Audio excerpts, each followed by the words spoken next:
વડોદરાના નંદેસરીમાં એસઆઈઆરની કામગીરીમાં જિલ્લા તંત્રની ઘોર બેદરકારી સામે આવી। એસઆઈઆર કામગીરી અંતર્ગત નંદેસરીના નાગરિકોને 24 જાન્યુઆરીએ વડોદરા કોઠી કચેરીએ બોલાવાયા હતા।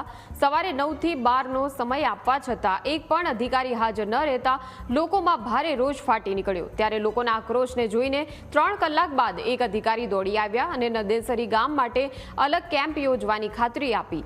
સમય અને પૈસાનો વ્યય થતા નાગરિકોએ તંત્રની કામગીરી સામે સવાલ ઉઠાવ્યા। हाल बीएलओ द्वारा घरे घरे जई नोटिस आपवानी कामगीरी चालू छे अने एसआईआरनी आ प्रक्रिया 19 फेब्रुआरी सुधी चालशे।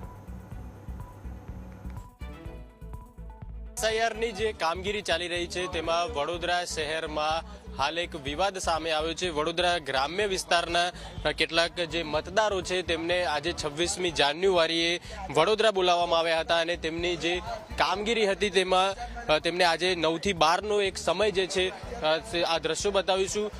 આ જે નોટિસ છે નોટિસ આપવામાં આવી હતી તેમાં સ્પષ્ટ લખેલું છે કે 26 જાન્યુઆરીના રોજ 9 થી 12 વાગે અહીં હાજર રહેવા માટે કહેવામાં આવ્યું હતું। હાલ આપની સાથે ગામના મતદારો છે તેમની સાથે વાત કરીશું। ક્યારે આ નોટિસ આપવામાં આવી હતી અને શું કહેવામાં આવ્યું હતું? અમને એવું કહેવામાં આવ્યું કે 26 જાન્યુઆરીએ તમારે સવારમાં હાજર રહેવું સરકારી કર્મચારી સામે। સરકારી કર્મચારી અમને ગુમરાહ કરે છે, આમ પબ્લિક હેરાન પરેશાન થાય છે। 9 વાગ્યાના અમે નાના છોકરાને લઈને આવ્યા છે પણ એ લોકો હેરાન થાય છે, હજુ કોઈ સરકારી કર્મચારી આવ્યું નથી। આપે બીએલઓ અથવા અન્ય કોઈ કર્મચારીનો સંપર્ક કર્યો આ મામલે? બીએલઓ ને કર્યું છે, એ વાત કરે છે કે 10-15 મિનિટમાં આવે છે, 10-15 મિનિટ એવું કહે છે, બાકી આગળ કશું કહેતા વાત કરીને ફોન જવાબ આપે છે પણ આગળ કશું જવાબ આપતા નહીં। કેટલા મતદારો અહીંયા આવ્યા છો આ સુધારણા માટે? 300 થી 400 જણા આવ્યા છે। કેટલા વાગ્યાથી આવ્યા છો અને એમના દ્વારા શું કહેવામાં આવે છે જેમને કોલ કરી રહ્યા છે? એ એવું કહે છે કે સાહેબ આવશે 15-20 મિનિટમાં આવશે, 15 મિનિટમાં આવશે। અમે 8:30 વાગ્યાના અહીં આવેલા છે। 8:30 વાગ્યાથી જે મતદારો છે તે અહીં આવ્યા છે। આપ જોઈ શકો છો દ્રશ્યોમાં નાના બાળકોને પણ તેઓ લઈને અહીં પહોંચ્યા છે। ક્યારે આપને નોટિસ મળી હતી અને શું કહેવામાં આવ્યું હતું? આ તો લગભગ અઠવાડિયા 15 દિવસ પહેલા જ નોટિસ મળ્યું હતું અને આ નોટિસ લેતા પહેલા અમે પૂછ્યું હતું પણ કે 26મી જાન્યુઆરીએ ચાલુ રહેશે, તો એવા કે હા ચાલુ રહેશે, તમે જજો ખરા એવું કીધું હતું।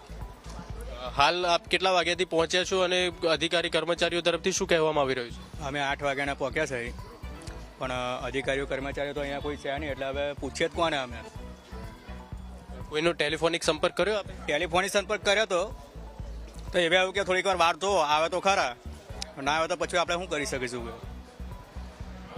મહત્વનું છે કે જે પ્રકારે આ એસઆઈઆરની કામગીરી ચાલી રહી છે તેમાં જે નોટિસ આપવાની પ્રક્રિયા ચાલી રહી છે અને જે રૂબરૂ બોલાવવામાં આવી રહ્યા છે તે પ્રક્રિયા અંતર્ગત જે આજે 26મી જાન્યુઆરી હતી તેમાં કેટલાક ગ્રામ્ય વિસ્તારના મતદારો હતા તેમને અહીં વડોદરાની જે કોઠી કચેરી છે ત્યાં બોલાવવામાં આવ્યા હતા, પરંતુ અહીંયા એક પણ કર્મચારી કે અધિકારી નથી પહોંચ્યા અને સવારે 8:30 વાગ્યાથી આ જે મતદારો છે ગ્રામ્ય વિસ્તારમાંથી આવે છે, સવારે 8:30 વાગ્યાથી આવે છે, તેઓ હેરાન પરેશાન થઈ રહ્યા છે। કેમેરામેન સચિન પરમાર સાથે દર્શન ચૌધરી, ન્યૂઝ કેપિટલ વડોદરા। વડોદરા શહેરની કોઠી કચેરી ખાતે જે નંદેસરી ગામના કેટલાક મતદારો છે તે અહીંયા પહોંચ્યા છે। તેમને આજની તારીખમાં જે નોટિસ જે તે એસઆઈઆરની કામગીરી દરમિયાન જે કરવાની હતી તેની નોટિસ એક આપવામાં આવી છે અને 9 થી 12નો તેમને સમય આપવામાં આવ્યો હતો હાજર રહેવા માટે, પરંતુ અહીં જે અધિકારી છે તેઓ 12 વાગે પહોંચ્યા છે। એટલે જે ગ્રામજનો અહીં પહોંચ્યા છે તેમનો આક્ષેપ છે કે 9 થી 12નો સમય આપવામાં આવ્યો હતો તો અધિકારીએ પણ સમયસર આવવું જોઈએ, પરંતુ જે અધિકારી છે તે 12 વાગે પહોંચ્યા છે। જે અહીંયા લોકો પહોંચ્યા છે, મતદારો પહોંચ્યા છે, તેમનામાં એક રોષ જોવા મળી રહ્યો છે અને તેઓએ માંગ કરી છે કે જે આજનો કેમ્પ હતો તે હવે નંદેસરી ગામમાં રાખવામાં આવે અને અધિકારી પણ જે રોષનો ભોગ બને તે બાદ તેમના દ્વારા પણ એવું સ્વીકારવામાં આવ્યું છે કે આવનારો જે પણ કેમ્પ હશે આજની તારીખ માટે જે પણ લોકોને અહીં બોલાવવામાં આવ્યા હતા તેઓ લોકોને હવે નંદેસરી ગામની અંદર જ તેમનો કેમ્પ રાખવામાં આવશે। કેમેરામેન સચિન પરમાર સાથે દર્શન ચૌધરી, ન્યૂઝ કેપિટલ વડોદરા।